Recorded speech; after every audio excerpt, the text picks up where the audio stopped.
Teleaula Natal. Olá você que está mais uma vez ligado nas teleaulas da Prefeitura Municipal de Natal.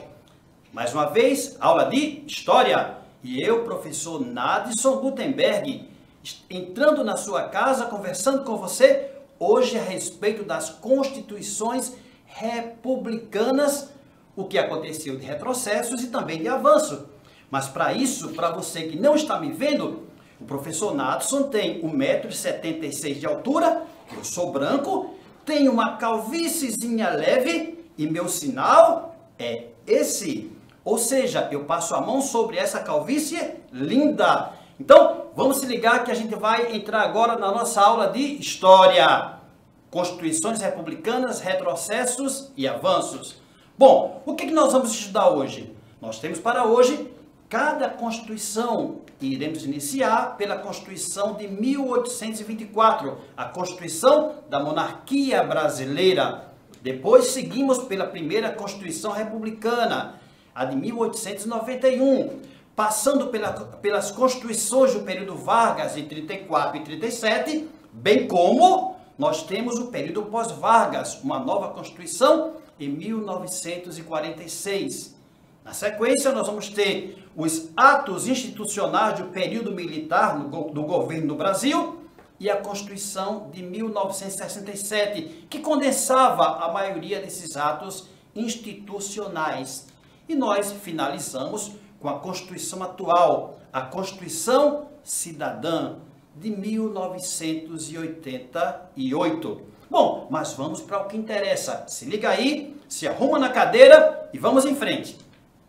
Bom, para falar da Constituição, das Constituições republicanas, nós precisamos falar também da primeira Constituição brasileira, a Constituição do período monárquico, da monarquia brasileira. Ah, professor, e o Brasil já foi monarquia? Lógico, governo Dom Pedro I, governo Dom Pedro II, e aí nós tínhamos dois grandes governantes e uma Constituição criada em 1824. Vale salientar que essa Constituição, a princípio, ela seria estabelecida em 1823, quando ela foi convocada uma Assembleia Constituinte, fechada pelo Imperador, porque a primeira Constituinte, essa de 1823, estava elaborando uma Constituição muito liberal, o que não agradou Dom Pedro. E aí ele outorgou a primeira Constituição brasileira, a de 1824, ela foi outorgada. Professor, o que é isso? Que nome feio, outorgada? Significa que ela foi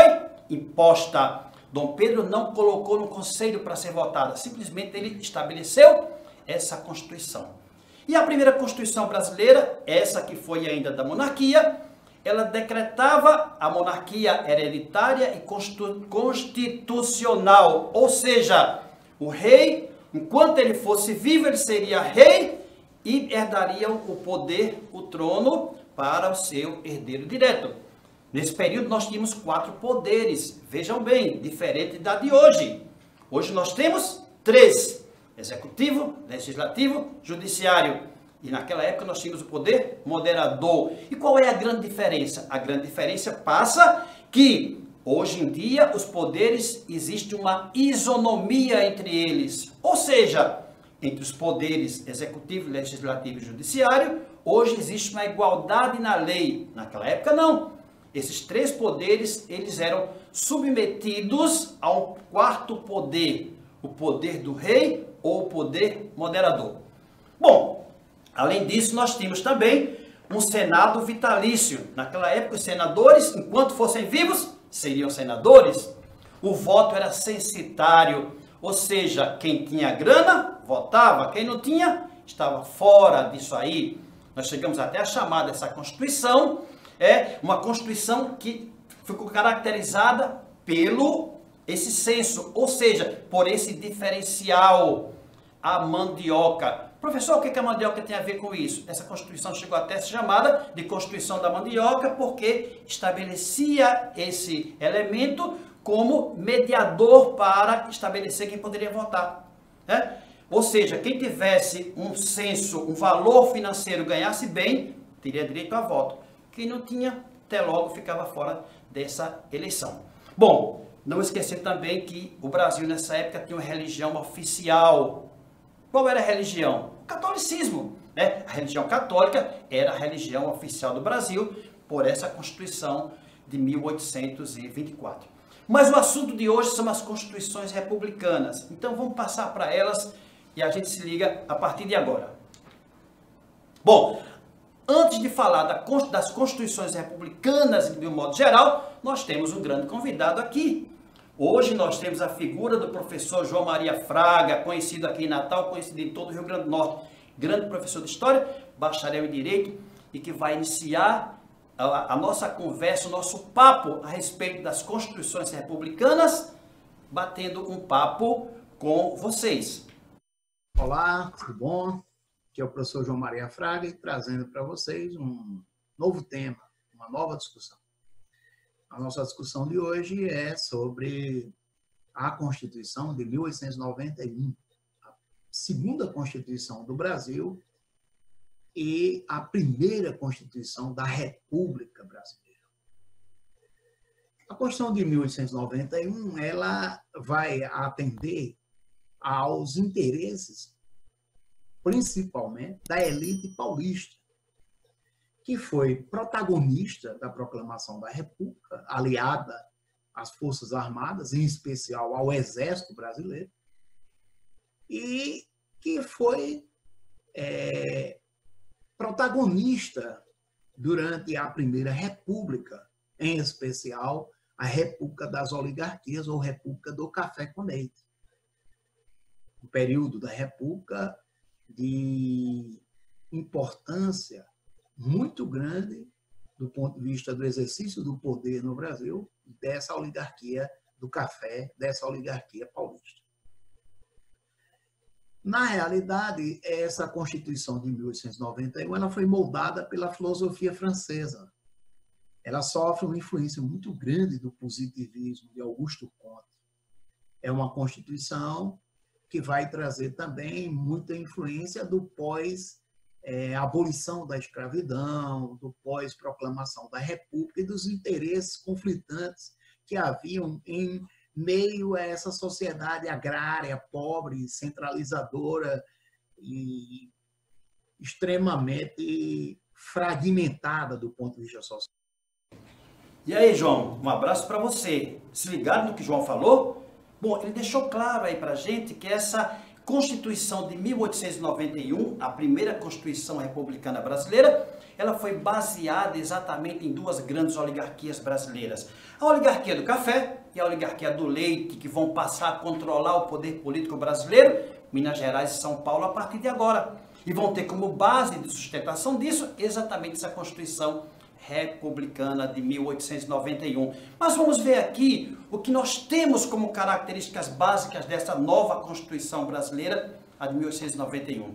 Primeiro, ela mudou o nome do Brasil, né? Agora nós passamos a ser República dos Estados Unidos do Brasil. Aliás, nesse momento, até a bandeira brasileira ganhou o formato da bandeira norte-americana. Logicamente que os americanos influenciaram o Brasil, os Estados Unidos, que era, naquele momento já começava a emergir como um grande país aqui na América, passou a influenciar também o Brasil com a sua ideia mais liberal, assim como a França influenciava o restante do mundo naquele momento. Então o Brasil ganhou esse nome de Estados Unidos do Brasil. Essa Constituição já começa com um diferencial em relação ao anterior. Qual é o diferencial? Ela foi promulgada, ela passou por uma Assembleia Constituinte, ela foi votada. Ela estabelecia como regime aqui no Brasil uma república presidencialista. Observe que a anterior estabelecia a monarquia. Pela Constituição de 1824, nós tínhamos rei no Brasil. Agora passamos a ter um presidente. Nós passamos a ser uma república presidencialista. Outro detalhe interessante é que antes, quando o Brasil era monarquia, existiam províncias aqui no Brasil. Província do Rio Grande do Norte, província de São Paulo, província da Paraíba. E essas províncias se tornaram, a partir da Constituição de 1891, estados. Hoje nós somos Estado do Rio Grande do Norte. Estabelecido essa mudança na passagem da Constituição de 1824 para 1891. Outro grande diferencial. Vejam, antes existia o poder moderador que submetia os demais poderes. Agora, pela Constituição de 1891, uma Constituição mais liberal, nós passamos a ter a isonomia entre os três poderes, né? Ocorreu a extinção do poder moderador. O voto passou a ser universal, lembra que antes era censitário? A partir de agora o voto passou a ser universal, mas mesmo assim, haviam várias exceções. Um exemplo disso eram os analfabetos que não votavam ainda por essa Constituição. Outro grande diferencial dessa Constituição vai ser o estabelecimento da separação entre a Igreja e o Estado. O Brasil passava a ser um país laico.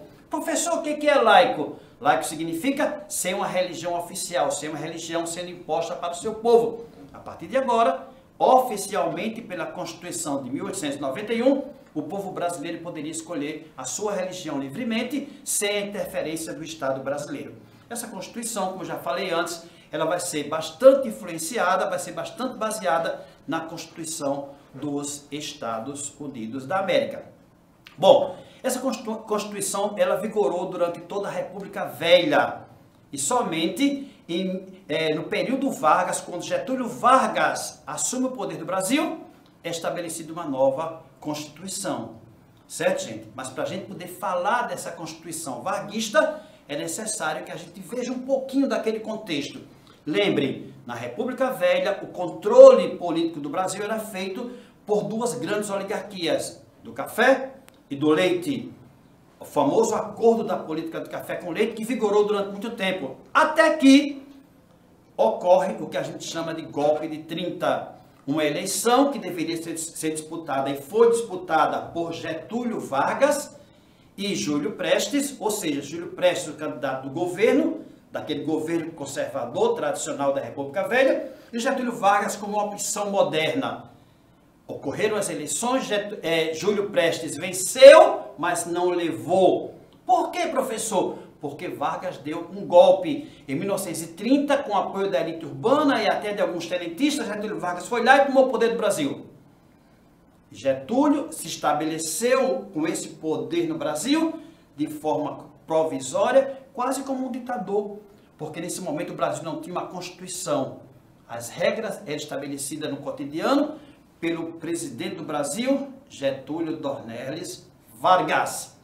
Somente após uma grande pressão feita pelos paulistas, que passaram a exigir uma nova Constituição, passaram a exigir o estabelecimento de uma Assembleia Constituinte, ocorreu até uma revolta constitucionalista de 32, lá de São Paulo, onde São Paulo passou a exigir isso, foi estabelecida uma Constituição, e aí sim, foi estabelecida uma Constituinte, um grupo de deputados para fazer uma nova Constituição, e foi votada a Constituição de 1934. Beleza? Isso é só para a gente saber o contexto de onde surgiu isso aí, certo?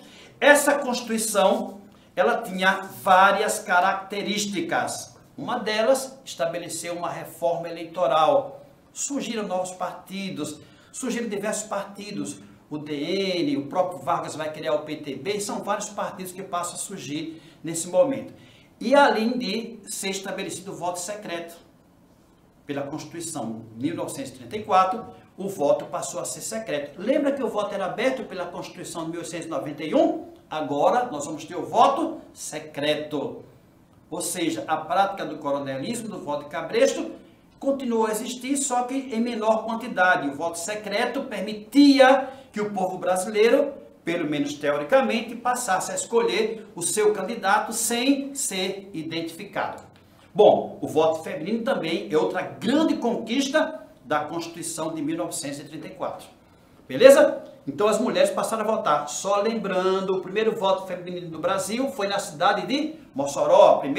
A primeira mulher a votar no Brasil, né? Lá em Mossoró, aqui no Rio Grande do Norte. Bom, nesse momento também, gente, foi criada a Justiça do Trabalho.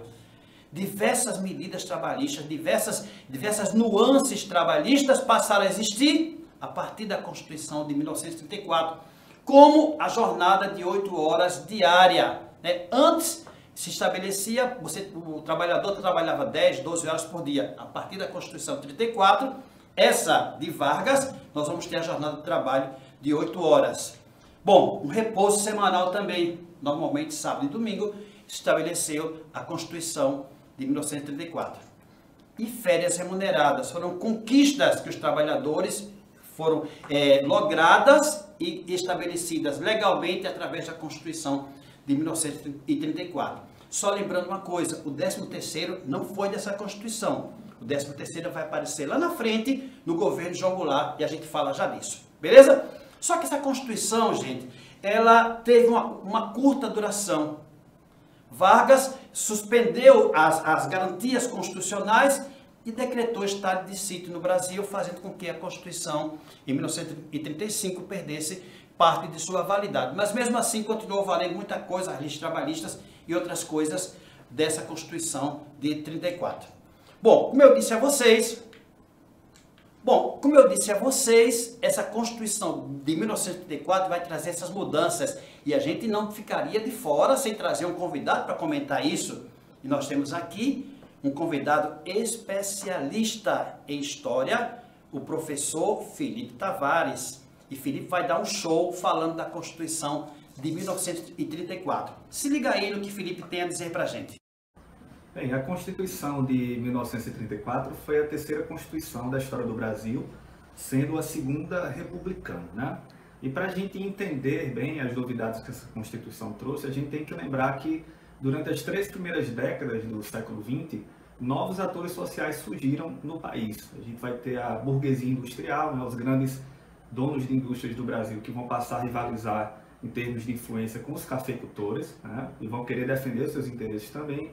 E a gente tem também a emergência dos trabalhadores, principalmente dos operários das indústrias do Sudeste, que vão ser influenciados pelas ideias anarquistas, socialistas, trazidas em grande parte pelos imigrantes europeus.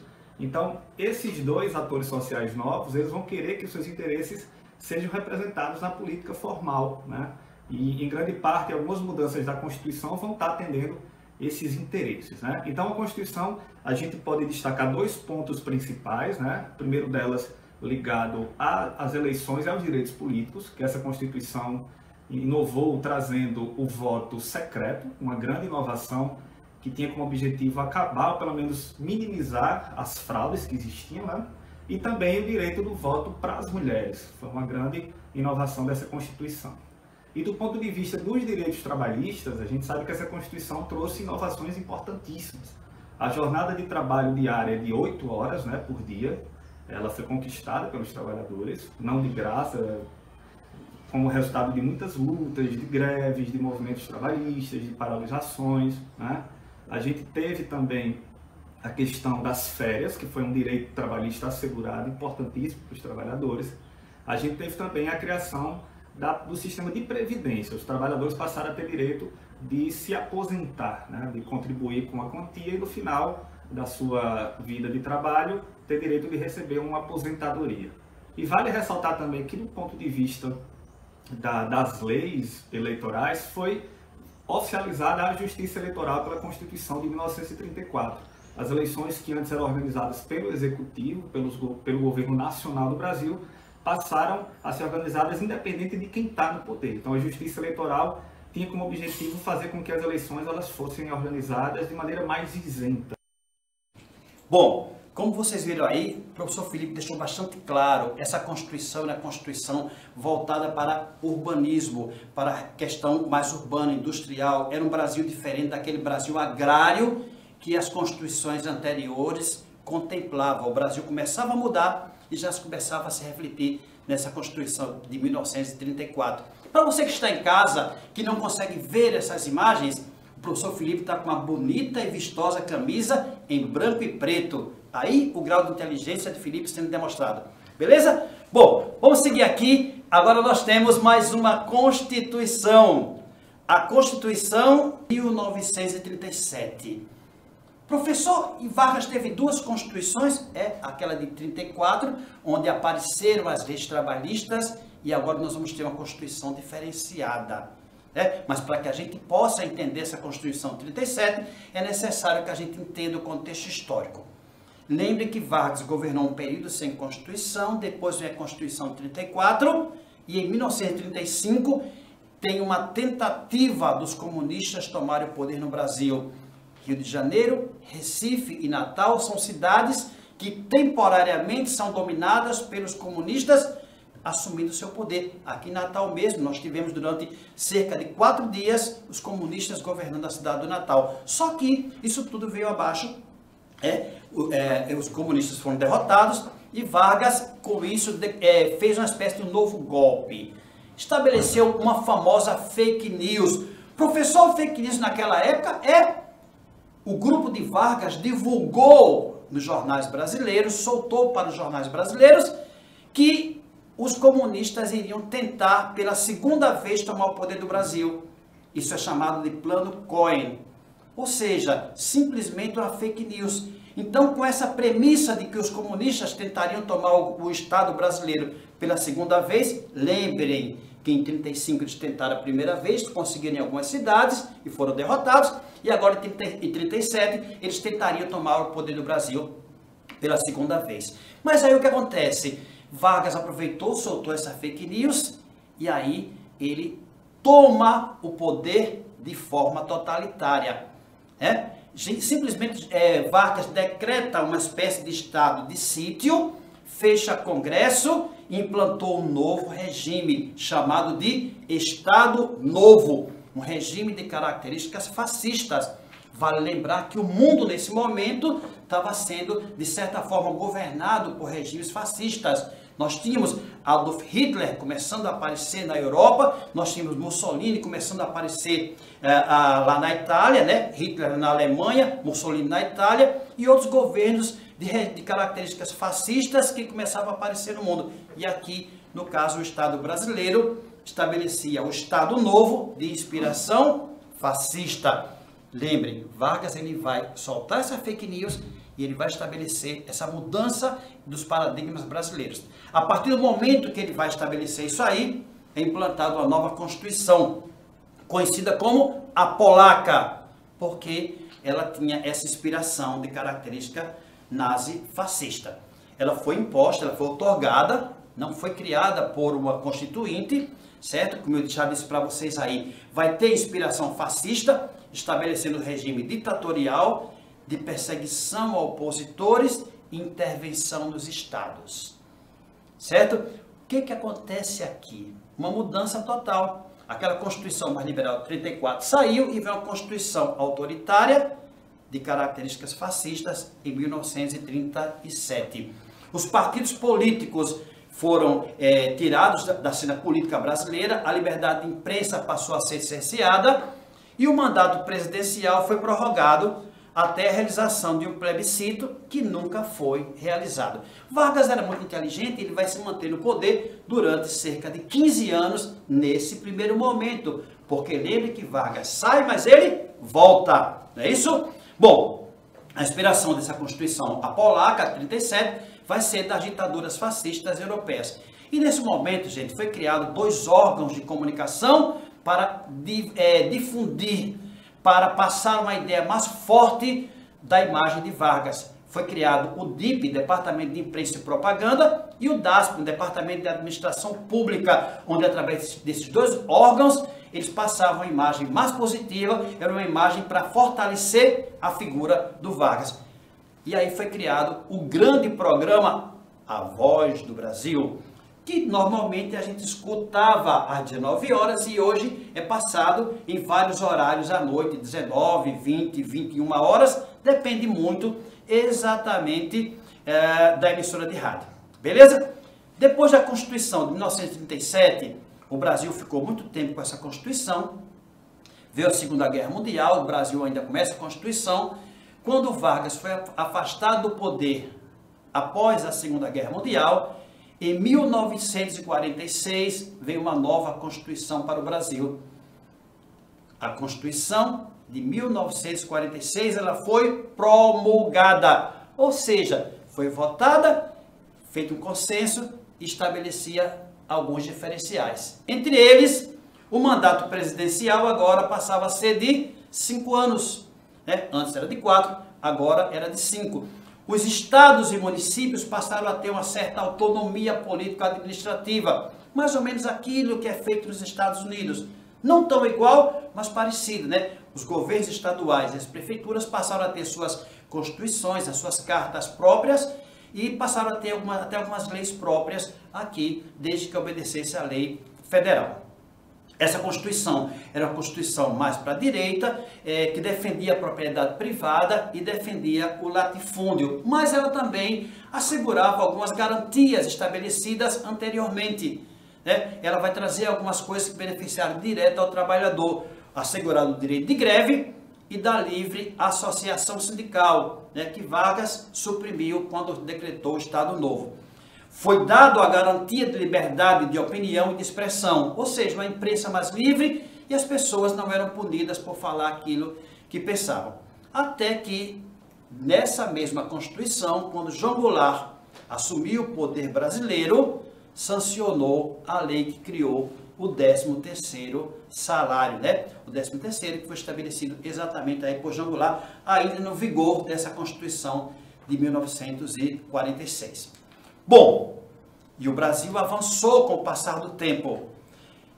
Nós temos aí, lembra que eu falei de João Goulart? Para que a gente possa entender a próxima Constituição, é necessário que eu entenda o contexto.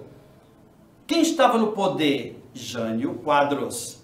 Jânio Quadros, aquele da vassoura, do vai vassourinha, que assumiu o poder do Brasil e que fez um governo altamente insólito. Um governo cheio de coisas estranhas, até que terminou renunciando. João Goulart renunciou e o vice-presidente deveria assumir o poder do Brasil, que era João Goulart, mais conhecido como Jango. Só que Jango estava na China, enquanto ele volta, nós temos o estabelecimento do parlamentarismo no Brasil. Professor, o que é parlamentarismo? Parlamentarismo é quando existe a figura de um presidente ou de um rei, mas quem manda de fato no país é um primeiro-ministro. E no Brasil foi estabelecido esse primeiro-ministro. Ou seja, o vice-presidente que deveria assumir chegou aqui no Brasil sem muitas forças. E para poder recuperar esse poder, o João Goulart, ele teve que mobilizar a população, mobilizar as forças políticas brasileiras que passaram a exigir de volta o presidencialismo. Para que voltasse o presidencialismo foi feito um plebiscito. Professor, o que é plebiscito? Plebiscito é exatamente uma espécie de votação. Uma votação mais simples. E aí o brasileiro teria que escolher presidencialismo, ter a figura de um presidente com todos os poderes, ou parlamentarismo, essa que foi implantada aí, onde o primeiro-ministro mandava no Brasil. E aí, gente, nós tivemos a vitória do não. O não devolveu o presidencialismo ao Brasil. Nós vemos aí a imagem de um jornal da época, o jornal Última Hora, onde diz ao centro, vitória do não em todo o Brasil. Resultados nacionais até às 12 horas, 85% do povo contra o parlamentarismo. Na imagem nós vemos também a figura de pessoas votando e pessoas nas ruas se mobilizando nessa imagem do jornal que aparece aí. Bom, e o presidencialismo de volta, João Goulart passa a governar o Brasil, só que nós vamos ter algumas mudanças, Como eu disse a vocês, essa Constituição de 1946, ela foi suprimida porque ela passou a ter algumas emendas e em 1961 foi implantado o parlamentarismo no Brasil, são algumas características aí dessas emendas desse período do governo de João Goulart. Teve a crise da renúncia de João Goulart, que nós já falamos, até em 1962 nós vamos ter a tentativa de implantação do parlamentarismo no Brasil, foi implantado, mas depois foi derrubado pelo plebiscito, e nós tivemos o que a gente chama de o golpe de 64, quando no Brasil foi estabelecido um novo regime, o regime militar. Então, o regime militar brasileiro foi estabelecido a partir do momento em que um governo legítimo, que era o governo de João Goulart, ele foi derrubado através de um golpe dado pelos militares no Brasil, com apoio de algumas forças civis, que assumiram o poder brasileiro, que mudaram totalmente a forma de organização política e social do povo brasileiro. Bom, sai João Goulart, ou Jango, e assumem os militares. Esses militares assumiram, e aí passam a governar através de atos institucionais. Professor, o que é isso? São microleis, são microconstituições, são pequenos projetos de lei que são impostos à população e que a população deveria obedecer. Quando eu digo a população deveria obedecer, é de uma forma geral, a sociedade de uma forma geral. Para isso nós temos exatamente essa imagem aí. Uma imagem do povo brasileiro, da imprensa brasileira, passou a ser censurada. Na imagem aparece um cidadão com as mãos colocadas nos olhos e na boca, mostrando a censura que passou a ser estabelecida pelo regime militar brasileiro. Então, essa nova Constituição, a de 67, ela surgiu a partir de um conjunto de atos institucionais, certo? Esse conjunto de atos institucionais passou exatamente, a junção deles formou a Constituição de 1967. Então, esses atos institucionais passaram a ser estabelecidos a partir do momento que João Goulart saiu do governo e que os militares assumiram o governo brasileiro. Essa Constituição de 67, ela era um documento autoritário, foi largamente emendada. Professor, o que significa emendada? Modificada por várias emendas de leis aí, certo? Inclusive, ela absorveu um instrumento ditatorial que foi o temido Ato Institucional número 5. Vamos ver um pouquinho mais sobre isso? Bom, os atos institucionais foram vários, né? O primeiro deles, o ato institucional número 1, ele dava poder aos governantes militares para cassar mandatos, né? Mandatos de deputados, senadores, assim que foram cassados, muitos deputados foram exilados, muitos senadores, muitos políticos brasileiros foram exilados do Brasil, foram cassados, perderam seus mandatos e foram até expulsos do Brasil. Certo? E ela convocava eleições indiretas para presidente. A partir de agora, durante o regime militar brasileiro, o presidente do Brasil, ele era indicado ou pelos militares, ratificado pelo Congresso brasileiro. O ato institucional número 2 estabelecia o bipartidarismo, ou seja, partidos como o DN, PSD, PTB, todos foram extintos e surgiram somente dois. A Arena, o partido do governo, e o MDB, partido da oposição. O ato institucional número 3 estabelecia eleições indiretas para governadores e prefeitos de capitais, além das principais cidades brasileiras terem seus prefeitos indicados também pelos líderes militares do Brasil. Então, governador do Rio Grande do Norte, prefeito de Natal e de grandes cidades brasileiras passaram a ser indicadas exatamente pelo regime militar brasileiro. Mas, como eu falei, o grande ato institucional, aquele que até hoje, ao falar nele, as pessoas se tremem, é o ato institucional número 5. Ele dava poderes ao presidente de cassar qualquer mandato político de qualquer deputado, senador ou vereador. Ou seja, alguém que normalmente falava contra o governo ou fazia algumas atitudes que não eram de agrado do governo, eram cassados, perdiam seus mandatos, estabelecidos por esse ato institucional. Suspendia os direitos políticos de cidadãos e levou muita gente à prisão e até a ser desaparecido, como já se sabe dessa história e vocês viram em aulas paralelas aqui. Né? E decretava estado de sítio, sem precisar passar pelo legislativo. Essas aqui seriam uma das características estabelecidas pelos atos institucionais. Mas o regime militar brasileiro chegou ao fim. E aí nós tivemos um novo movimento no Brasil. Mas vale destacar que foi necessária a luta de milhões de brasileiros, a luta dos trabalhadores, greves, mobilização, campanhas nacionais, como a campanha do Direta Já, né? Uma pressão da sociedade como um todo, para que esse regime militar caísse e os civis voltassem a governar o Brasil. Tancredo Neves, eleito, faleceu antes e assumiu José Sarney, e naquele momento era criada uma nova Constituição Política para o Brasil. Aquilo que a gente chama de a Constituição Cidadã, uma Constituição votada e voltada para o povo brasileiro, para os anseios do povo brasileiro.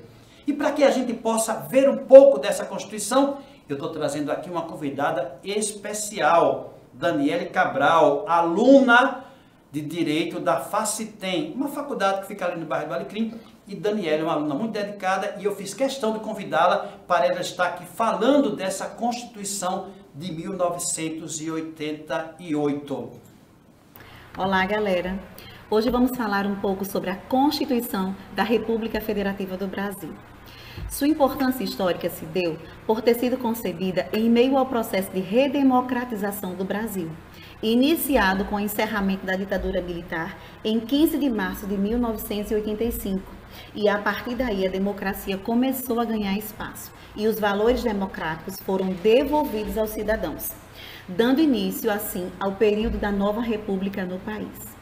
Mas foi somente promulgada em 5 de outubro de 1988 por Ulisses Guimarães, que na época estava como presidente da Assembleia Nacional Constituinte, e a apelidou de a Constituição Cidadã, fazendo referência ao amplo debate, fato que proporcionou intensa participação popular na elaboração do texto e até hoje é considerada uma das mais avançadas e democráticas do planeta no que diz respeito aos direitos e garantias individuais do cidadão. Desde sua promulgação, se tornou o instituto normativo mais importante do ordenamento jurídico brasileiro e já em seu preâmbulo assegura o exercício dos direitos sociais e individuais, como sendo a liberdade, a segurança, o bem-estar, o desenvolvimento, a igualdade e a justiça como valores supremos de uma sociedade, instituindo assim a garantia de um Estado democrático de direito. O texto é de uma riqueza ímpar e eu super encorajo vocês a conhecerem a nossa Carta Magna. Até breve.